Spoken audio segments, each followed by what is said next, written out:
Today, we're going to be reviewing the new GoPro Hero 6, and let me tell you something, it's amazing.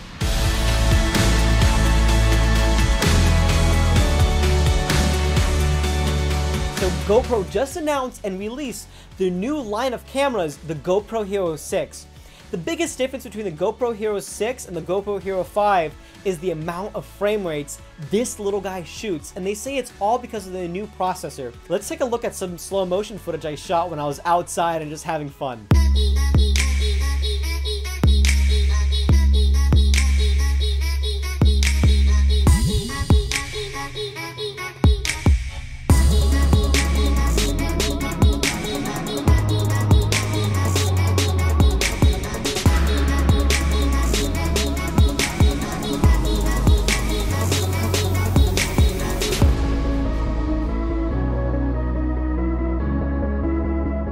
Putting all frame rates aside, the biggest difference of the new GoPro Hero 6 with the GoPro Hero 5 is the dynamic range. This guy blows my mind with the amount of range it has. Let's take a look at the dynamic range of this camera.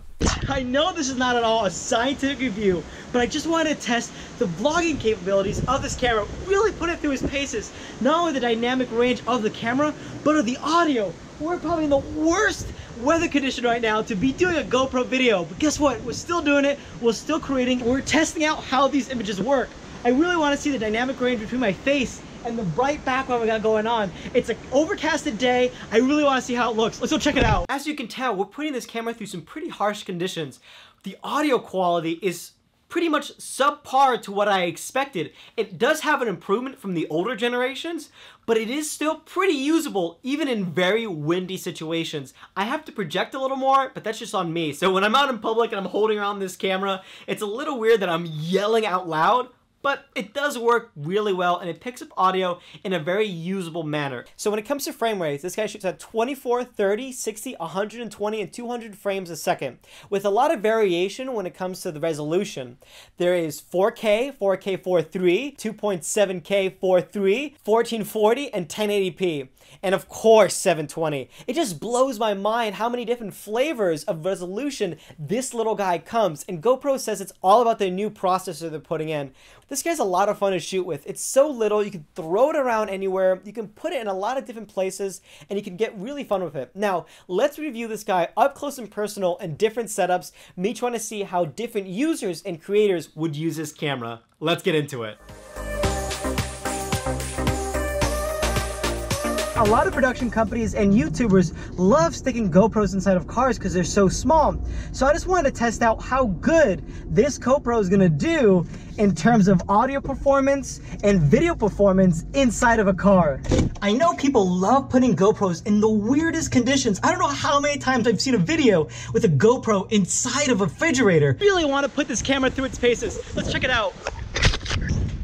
It's a lot of fun to play with, having such a 4K powerful camera in my midst. So when you shoot this camera at 4K, you have different modes. Since it's a 4K sensor, only at 4K resolution can you have wide angle. However, at 1080p gives you a little more flexibility. You're able to shoot not only at the standard wide of the lens, but allows you to zoom in a little bit. You're allowed to have a linear view, which is more of a crop feel. It doesn't have too much distortion within the lens. You have what's called a super view, which is like this super wide angle footage.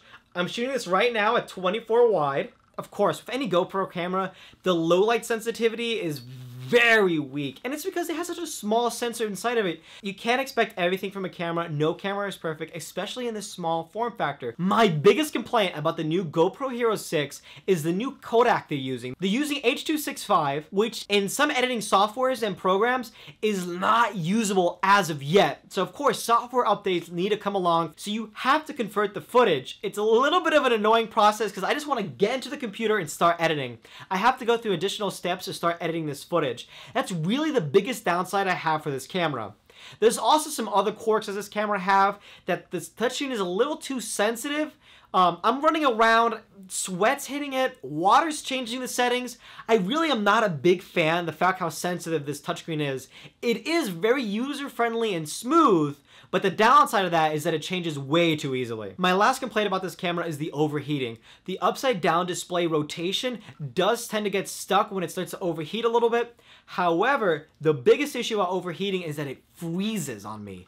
It drives me absolutely nuts. I live in Miami, so it's always hot. Today was a very overcast day, and it still was overheating like crazy. Even though it froze on me, it did not distort any of the footage. Sometimes I have cameras that overheat, and I get some weird pixelation going on with the footages around the time it's about to turn off from overheating. This guy remained tried and true throughout the entire process, even though it froze on me. The biggest thing I was blown away with was the image stabilization built inside this camera. It is absolutely mind-blowing. I was just trying to get some fun shots, shooting at 24 frames a second, and look, it looks like I'm shooting at a gimbal. It is super steady, it's solid. The IS on this is unbelievable, and it now supports up to 6 axes of stabilization. I know the price increase and you get a little less items within the unboxing experience, but this guy is just unbelievable. The amount of frame rates, the amount of technology put into this little camera is crazy. I can't emphasize enough how powerful this little device is. It's like having a little beast inside your pocket, and if you want one for yourself, check out the link below where you can get one on Amazon. I love having this camera. It was so much fun playing around with it. I hope you enjoyed the review, and don't forget, I make videos every Monday and Wednesday. Kiss, kiss.